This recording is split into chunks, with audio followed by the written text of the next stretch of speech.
Let's talk 3D printing. People get worried when my whiteboard's out, but I promise this one won't be too bad. So, 3D printing. Let's talk about why it's called that. So we have 3D printing. That's new to society in the last 15, 20 years, but we've had 2D printing. And you have all done this. 2D printing, got a piece of paper, and you print on top of it. A very thin layer of ink, different colors, different textures possibly, but it's 2D printing. 3D printing, we print, but we go up. So it adds another dimension, 3D. So we print in layers, and we'll talk about what those layers are called, and you get your object in 3D. So I printed my object in 3D, but 3D printing, it's a real thing. It's something that industry uses, that schools use, that people use at home, but it's part of a bigger subject area called additive manufacturing.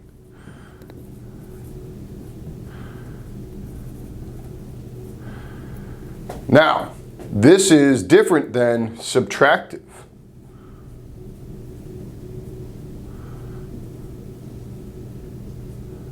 All right? So, subtractive manufacturing. Here I have a block of metal, could be wood, could be metal, and I chip away at it. Chip, chip, chip, chip, and the chips fall down, and I end up with something like this. So I subtracted parts, and I get my new piece I wanted. And it's subtractive manufacturing because I'm taking those parts away.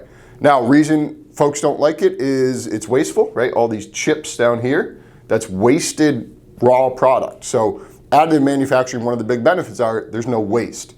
The other one is when I'm subtracting, I can only do certain things. I can't make a hole in the middle without holes coming in from the outside. I would have to make two parts and put them together.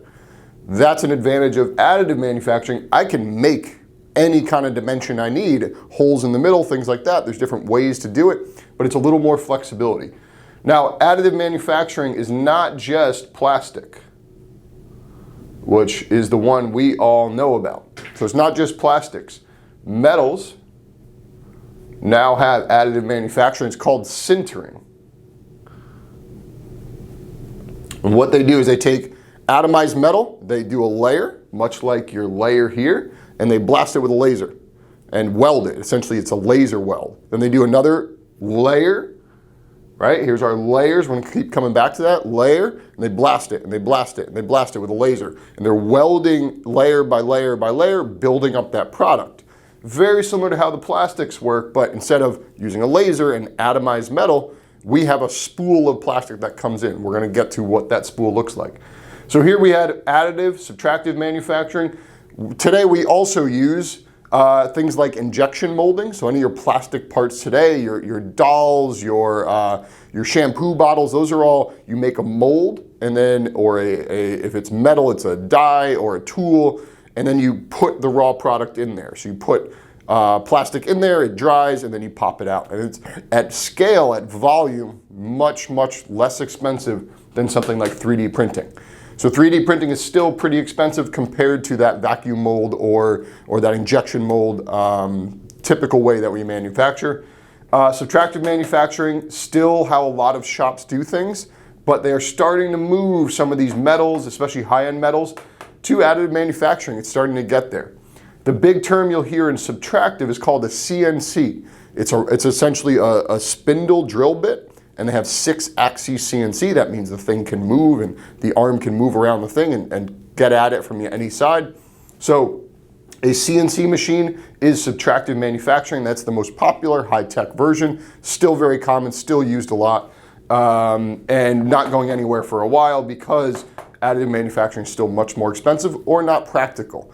Something like aerospace, they're not sure about the material properties of additive manufacturing. Is it as strong as my block of aluminum here that I want to use in a plane?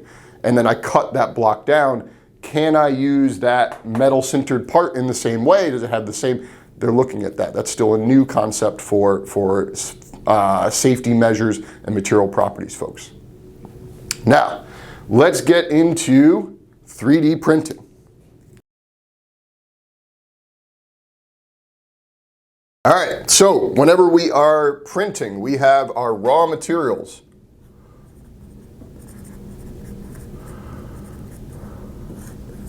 This is typically PLA and other kinds. There's rubberized.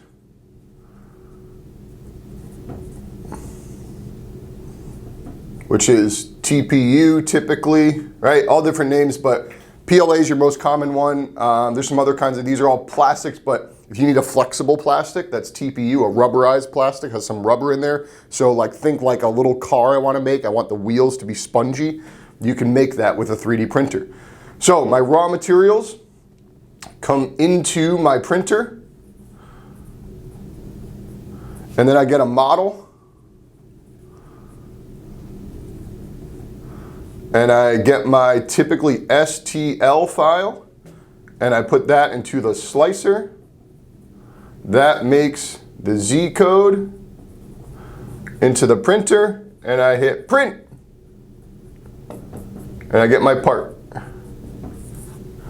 All right, so that's typically the way it works. Now, when you print something, usually you don't want to print one part unless you only need one. If you're printing for a classroom, you want to layer that bed out. All that happens in this slicer program is what they call it. Why do they call it a slicer? So let's say I wanted to make a loaf of bread, not bake a loaf of bread, but make it in 3D printer world. I would make my little end slice here, then another slice, then another slice, then another slice, till I end up with my loaf of bread. And I got my end that nobody eats. All right, so I got my loaf of bread here all together. It's one loaf of bread. Now, when we make things, when we make a loaf of bread, we start with the hole and then we slice it up. But instead, you're building the hole here, you bring the hole in. This program is called the slicer because it tells the machine each of these slices, what it needs to look like. And they're very thin, there's a lot of slices in there, and you can look at that in the slicer program. So it slices it up, and the machine builds each layer. One at a time, one at a time, one at a time. So that's why that's called a slicer. Z code is the name of the instructions for the printer, and why each of these slicer program is typically due to your printer. So if you have a MakerBot, whatever it might be, usually that comes with its own code. There are third parties, but usually you want to use the slicer that goes with that printer. Your 3D modeling program can be anything. It can be Tinkercad all the way up through CATIA, SolidWorks, Onshape. There's a lot of different ones out there. You could even skip actually making the model and just download it from something like Thingiverse. Download the model, spit it right into your slicer program, size it the way you want it, and then you can output it. The slicer program is really good for making that bed work. It's also meant if you made it in millimeters instead of centimeters, or centimeters instead of inches, you can resize things here and do the math there. You could do that back in the model, but sometimes it's easier if you're already in the slicer just to scale things up and down and make things different. Let's actually talk about the parts of a 3D printer. So you have your little printer here, all right? You got your spool over here, usually on the outside, all my plastic, it feeds in. So that is your PLA raw materials. These days, you can have a printer that can have multiple spools. They do that in different ways. Some of these load inside, most load outside, right? Here's my spool of plastic. It comes in, routes around, usually goes through a tube or a straw to guide it so it doesn't kink. When it kinks, that's how the printers get jammed. When you have multiple spools, it could be you're feeding multiple colors at once. That's a really nice thing. You can have a red and a black and make this cool thing. Different colors and different pieces. Then there's also one where you feed it a PLA and you feed it a different plastic that's soluble in a chemical. And if you're making supports or you're making pieces of it that you want to go away, you dip it in a chemical bath and then that other part dissolves. So it's a way of making parts without that unfinished edge. So when you get out to industry, that's something they're very interested in. When you're making plastic parts in the classroom for toys, it's not a big deal. But let's say I want to make it look really nice. I don't want that ugly edge. You can print that dissolvable material first, make a bed, and then you print on top of that, and it's a really nice way to do it. Or if you have a overhang and you have a scaffold underneath it, we're going to draw that out in a minute, then that second material that's chemically dissolvable is very useful. So I feed it in. The plastic comes around and it goes to this thing everybody talks about, the extruder head. The extruder is really important. What that does is that's the piece that heats up. Don't touch it, it gets very hot.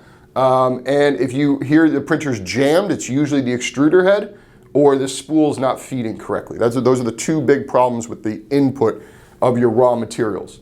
The extruder head, it moves around, so you'll see it. It's usually on a little movement arm back and forth, and then the bed moves up and down as well. So sometimes just the extruder head moves, sometimes the bed moves as well. Depends on your printer.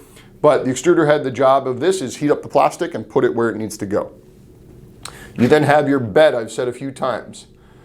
These days, most of the beds are heated. That usually helps with adhesion, sticking to the bed. That was a big problem that plagued early printers, where when let's say you're making a horse and you have legs, the little feet wouldn't stick, and then you end up with a bird's nest of plastic because nothing's sticking. The way you got around that was you'd make a little raft for the horse, and the feet would stick to that raft, so a bigger area to stick to the plate. But again, then it's ugly, you have to cut that off later. So a lot of the ones today are heated, or they have really good adhesion surfaces. Little tricks that have worked as well if you're having that issue. Hairspray works really well. You spray the plate with a little hairspray, or painter's tape. It gives it a little bit of cushion to stick to, and it works. The big thing with the bed, you need to zero it and make sure it's balanced. There's usually instructions. You put a piece of paper on it, and if you're able to move the paper with some resistance from the extruder head, you're at the right distance. And you test all the corners, you test the middle, make sure the bed is balanced and even. So you want to zero your bed.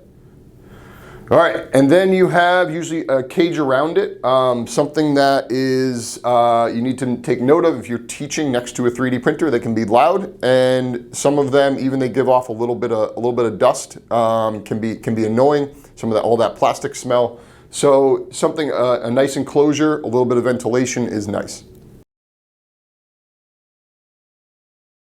Let's review our terms. We have additive manufacturing. That is the big umbrella that 3D printing lives under. We have 3D printing. These are your models. The most common file type you want to use when you're outputting your model is an STL. That's the most common. There's other ones that work, but that's the one that generally everybody uses. STL file. You then have your slicer, which takes the model and translates it for that printer and produces your Z code. Inside your printer, you have your raw material, your spool, your extruder, and your plate are the big three things you want to worry about. So you have your extruder, plate, and spool. And that's the basics of 3D printing. Remember, you're making slices of an object. So when you make that model, you bring it into your slicer. Then you make each layer of the object. Now, when you're printing, when you actually are going to hit in that slicer program, there'll be a few things you can run into. You have your fill.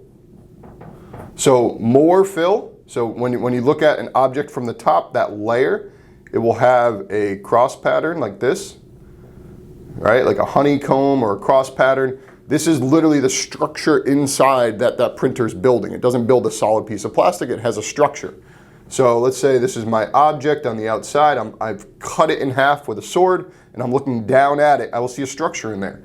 The more fill, the closer these lines get. You can also do honeycombs, do hexagons. Sometimes it looks cool if you stop a print, you save it, show everybody.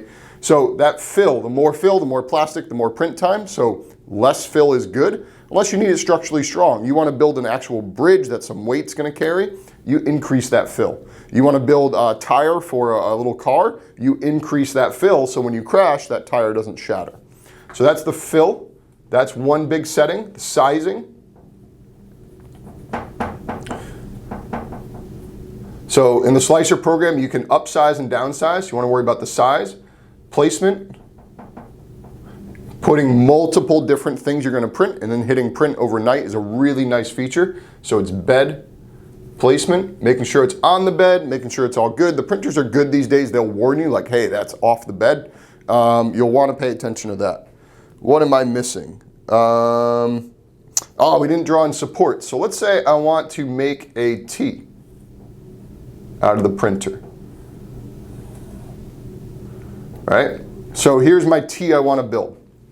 So first, here's my bed.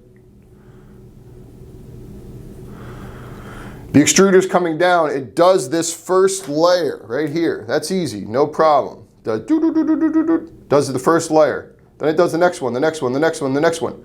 When it gets to this, the first layer on the T, it has a problem. It's not on the bed. So when it puts this on, it goes, oh, there's nothing to stick to. It would fall off, and really on a 3D printer, it just starts to coil. It doesn't stick to anything. So that's an issue. So what it does is it says, hey, what do we need? We need supports. So it builds these supports. Think like scaffolding. And by building that scaffolding, and then it'll put a little cross beam here. Now, later on, it knows you're going to rip that scaffolding off, so it's not as strong as your object. And the downside is you'll have a little like unfinished edge there on the bottom of this, because where that two plastics meet. There's ways to deal with that, but it's usually not a big deal. But that scaffolding is important.